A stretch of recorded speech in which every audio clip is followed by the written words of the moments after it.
Shalom Bapak Ibu Saudara-saudara sekalian. Hari ini kita bertemu kembali pada hari Rabu tanggal 13 Mei 2026.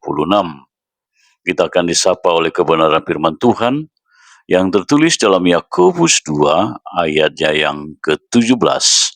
Demikian firman Tuhan. Demikian juga halnya dengan iman. Jika iman tidak disertai perbuatan, maka iman itu pada hakikatnya adalah mati. Demikian pembacaan firman Tuhan. Saudara-saudara, renungan hari ini mengajak kita untuk melihat kembali relasi antara iman dan perbuatan. Jadi bukan sekedar teori, melainkan napas yang kita hirup setiap hari. Ketika iman kita berhenti pada kata-kata, maka kita akan mudah letih. Namun ketika iman kita bergerak dan hidup, maka hidup kita akan mendapatkan arah. Mengapa itu penting? Yang pertama, bahwa perbuatan adalah pernyataan iman yang terlihat. Iman itu timbul di dalam hati. Tetapi orang di sekitar kita tidak dapat membaca isi hati kita.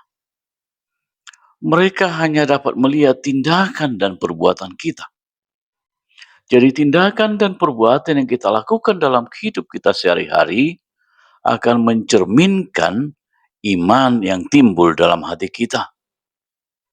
Ketika kita dalam praktek hidup keseharian kita menjadi pribadi yang murah hati, suka membantu orang lain, pembawa damai, penyabar, mengampuni, selalu menepati janji, mau mendengar keluhan orang lain, memiliki empati terhadap kesusahan orang lain, dan lain-lain, maka sesungguhnya itulah pernyataan iman kita yang bisa dilihat dan dirasakan oleh orang lain.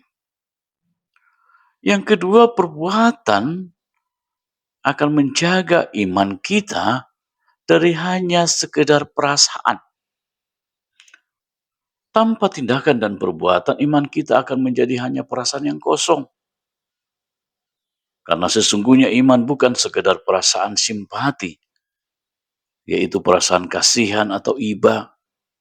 Tetapi tindakan iman harus menunjukkan empati yang melibatkan respon emosional yang lebih mendalam, sehingga akan melahirkan tindakan iman yang lebih realistis, bukan sekedar menunjukkan perasaan simpati atau kasihan. Seringkali kita sangat mudah mengatakan turut berduka cita jika ada orang yang berduka. Tetapi perasaan turut berduka cita tersebut akan diuji ketika keluarga yang berduka membutuhkan bantuan material atau tenaga kita, maka mungkin kita akan mulai berhitung. Itulah iman yang hanya sekedar perasaan, bukan perbuatan. Yang ketiga, saudara-saudara, perbuatan menumbuhkan kepekaan rohani. Manusia lahiriah kita memang peka terhadap kebutuhan jasmani. Tetapi perbuatan iman akan membuat kita peka terhadap kebutuhan rohani, yaitu timbulnya kedamaian, sukacita, kebahagiaan, penguasaan diri, kedewasaan, dan sebagainya. Misalnya ketika kita membantu orang lain dengan tulus, sehingga melalui bantuan kita, mereka luput dari kesulitan dan kesusahan, maka tentu saja akan timbul perasaan bahagia dalam diri kita, karena kita bisa membantu orang lain. Itulah contoh perbuatan iman yang menumbuhkan buah-buah roh dalam hidup kita. Sehingga jika kita kehilangan kepekaan rohani, maka sesungguhnya tubuh kita, hidup kita akan dikuasai oleh keinginan daging. Saudara-saudara, memang kita harus memahami bahwa Alkitab berkata kita tidak akan diselamatkan oleh perbuatan. Bahwa perbuatan bukanlah cara untuk memperoleh keselamatan. Tapi Alkitab mengajarkan kita bahwa kita diselamatkan oleh kasih karunia melalui iman, bukan oleh perbuatan. Namun, iman yang sejati akan selalu menghasilkan perbuatan dalam hidup seseorang. Iman yang sejati akan menghasilkan pertobatan dan perubahan. Orang yang benar-benar telah menerima keselamatan akan menunjukkan buah dari imannya melalui perbuatan baik.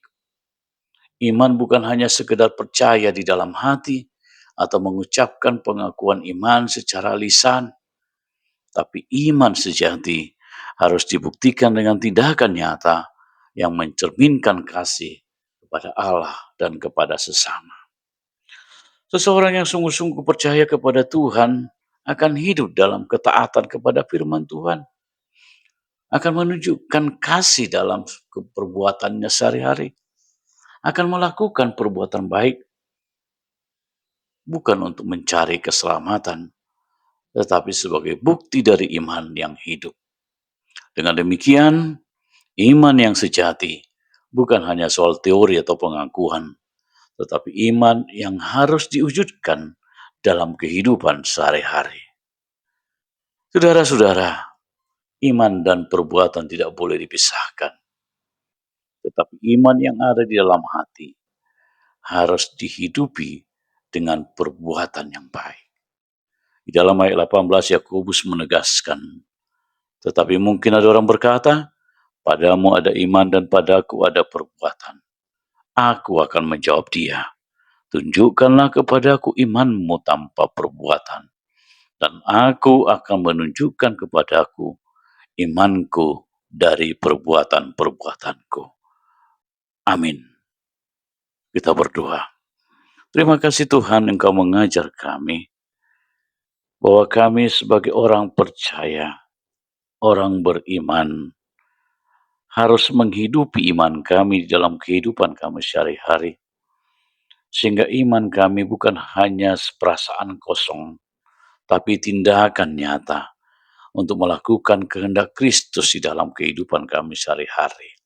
Ajar kami untuk beriman dan berbuat di dalam kehidupan kami bersama dengan saudara-saudara kami, bersama dengan lingkungan kami, bersama dengan sekitar kami, sehingga lewat perbuatan kami, iman kami ditunjukkan, iman kami menjadi nyata, dan Kristus juga menjadi nyata dalam kehidupan kami. Terima kasih Bapa. Di dalam Kristus Yesus kami berdoa. Amin.